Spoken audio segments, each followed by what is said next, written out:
let's start! So, ito yung bahay na aming pintahan from roofing to wall. And then, ito po yung kulay na aming napili.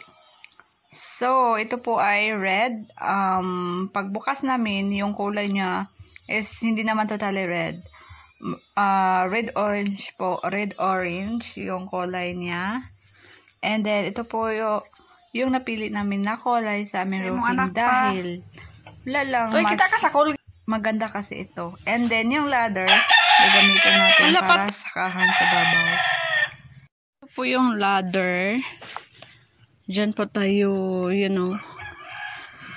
Okay. Oops. So, ito po yung ladder. And then, nandito na tayo sa baba.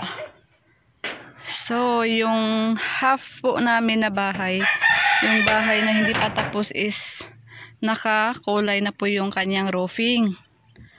And then, yung sa isa pa is color gray po yan, pero nag-fade na. At this time, ito po yung gagamitin namin. And ito naman is ang aming kitchen. Simple kitchen na walang paint. As you can see, yung roofing niya is may katagalan na po ito. Tsaka aking mga malunggay nga pananim ko sa paligid. So, let's start na. Ito na yung na-paint ko. Ako yung nag-paint. So, as you can see, yung wala pa na paint, medyo may na siya, no? May kalumaan na at ito na ngayon. So, this area is our kitchen area. So, itong roofing is for our kitchen.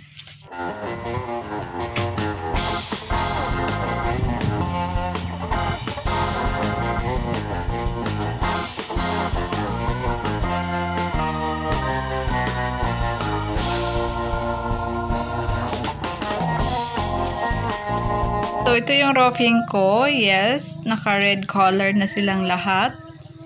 And then, yung window ko naman, minamatch ko sa aking roofing. So, yung yung frame niya is ginawa ko siyang red instead of white. So, next naman is our sanipa. So, sanipa sa aming bahay. Chocolate brown. Ito po yun. Triton enamel. Para po yan sa kahoy. Chocolate brown na yung kulay niya. And then, ito yung kanyang kalalabasan. So, napili ko yung chocolate brown dahil wala lang, iba siya. Hindi siya kasi mabenta na kulay para sa mga bahay. Kaya, ito ang pinili ko. At saka ito naman, ako nag-paint niyan. Yan. So, this is our kitchen area. And as you can see, ang daming sa loob. So, stress reliever muna tayo. This is my cat. Ito po ay pinulot ko sa daan dahil po siya po ay 18 na boy. Bagong panganak lang po siya at inalagaan ko. So, while pahinga, yung anak ko muna is maglalaro sa kanyang nabiling motor. Ayan, nilagyan niya ng susi. Feel na feel niya yung motor. So, next naman, ito naman yung paint sa aming wall. It's color white. So, white po tayo. Ang gagawin namin is MX po namin ito ng patching compound. Yes. So, ang purpose po niyan is para yung wall namin, once na nag-paint na kami, hindi na makita yung mga pako, and then yung Hardeflex para shine lang. Nagmumukha talagang black tingnan. So, para hindi na makita yung Hardeflex, kaya nagamit kami ng patching compound at saka next namin dito sa balde. So, maganda ito gamitin sa mga pandikit ng dingding. So, tingnan niyo kung anong ginagawa namin. So, yung husband ko, yung Hardeflex na magkabila, ginano niya, kumbaga tinakpan niya. At saka yung mga black na dot na head ng pako. So, lagyan din. Ayan na. So, So, lahat yan ng mga may something-something. Lagyan na natin ng patching compound to hide something nga. So, as you can see, yung ating wall is lahat sila nalagyan ng mga dot-dot or ng patching compound. Yes, nalagyan na. And then, as you can see, yung window ko is color red. Yes, so, wala lang. Ako lang ang naglagay dyan. Tinignan ko lang kung maganda ba siya.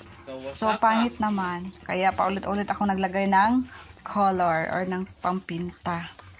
And then, hindi siya bagay. And this one, ito yung isa ko pang window na yun, na nakitaan ko siya ng ganda dahil yung frame niya is color gray and napakagandang combination ng white. Kaya, super gusto ko to and nagbago na yung isip ko. Lahat sila is nag-change color ako into gray.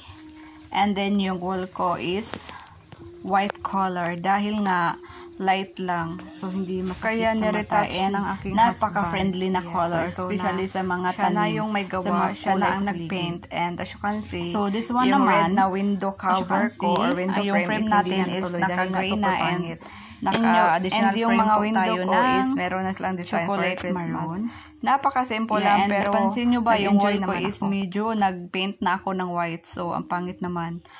Yes, ako lang yung nagpe-paint ng white, tinry ko. So, you know, hindi ako masyado marunong. And yung kalalabasan niya, super pangit. And then, yung husband ko, siya na yung gumawa. Dahil nga, meron na din siyang experiences. Then, as you can see, napakaganda. Yay! Super ganda. And as you can see, yung window ko is merong mga design. Dahil, alam niyo na, Christmas na kahit pa paano, ma-experience ko yung Christmas. So, ayan. So, as you can see, yung ano natin is gray and chocolate brown. Perfect combination sa white na white na wall. Okay? So, ayan siya yung gumagawa ng pag-paint.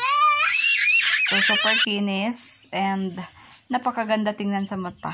And yung roofing ko, kulay red po siya. And yung, hindi ko alam kung anong tawag sa sanipa. Chocolate brown po ang nilagay ko.